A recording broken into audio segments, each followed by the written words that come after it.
December is here, the year is near done, it's time for some gifts and time for some fun. Last Christmas you saw my Game Boy turn bright, but today something different is brought to the light. A project for you to do on your own, to turn into art a simple old phone. Behold the 6S, a friend from the past. I bought it brand new, but time moves so fast. For 10 years I've had it, through joy and through tears. It sat in a drawer for 6 of those years. The metal is scratched, it has a few dings, it shows all the wear that a decade brings.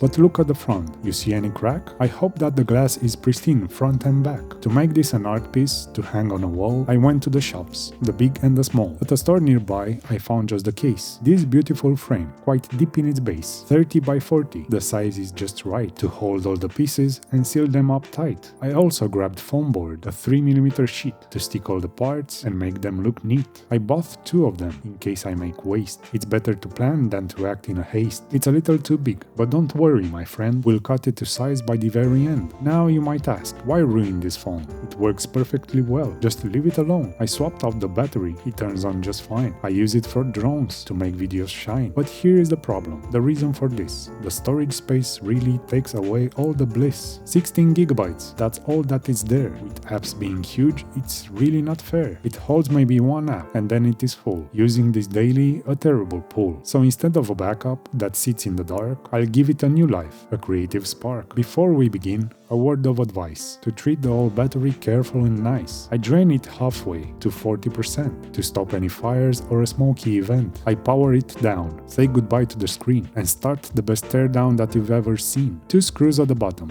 They come out quite fast, but now comes a glue that is built to last. I heat up the edges, till hot to the touch. I hope that the heat won't be too much. I grab my small tool, the blue suction cup, I pull and I pull.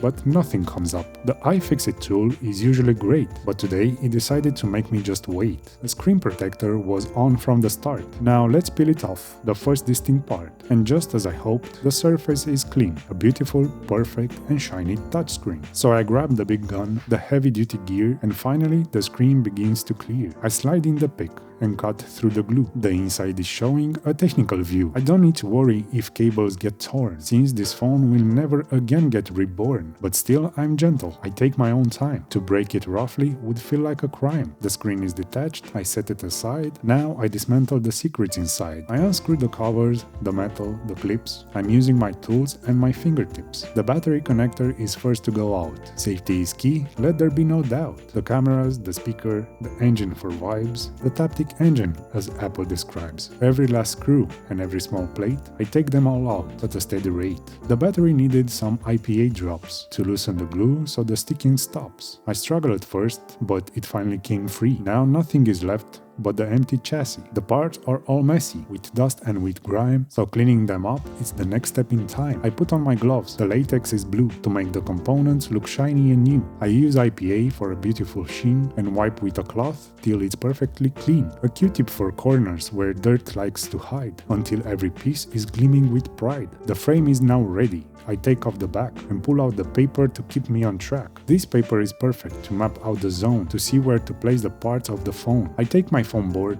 the one I bought new, and mark with a knife the cuts I must do. I trim it to fit inside of the frame. Perfect dimensions are always the aim. I lay down the parts just like the grid store, a landscape design I had seen before. It looked very nice, professional too, but something was missing. What I should do? It felt kind of standard, a bit like the rest. I wanted this project to be simply the best, so I switched it around to portrait mode style, and suddenly this made me smile. It looked so much better, with room to spare, to add tiny screws and a piece of flair. I filled up the gaps with the bits from inside, a design decision I show off with pride. But physics is cruel, and gravity fights. The back of the phone isn't sitting quite right. The camera bumps out, the metal is curved, a flat simple surface could not be preserved. It wobbled and danced on the clean white phone. I needed a way to drive this point home. I looked in my bin of the prints that had failed, where plastic mistakes had often appeared. I found little pieces, flat and quite small, to use them as spacers and levitate it all. I glued them beneath the shell and the screen. Now everything floats. A cool little scene. The glue that I chose is a mix of 2 parts. Epoxy plastic for industrial arts. It dries in 10 minutes, so I must run before the hard curing has fully begun. I paste it on parts and press them down low, but on small pieces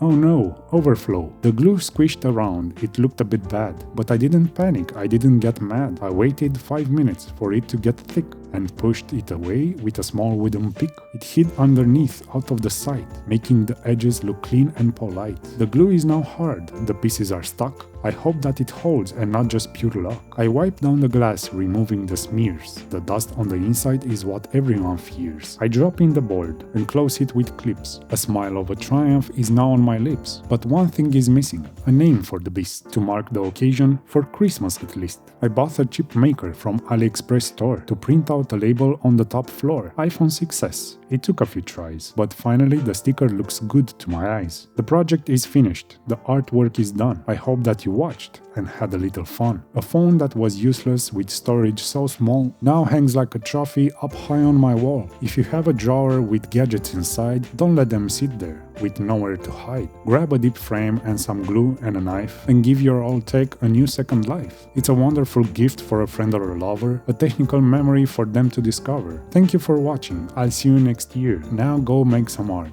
and spread Christmas cheer.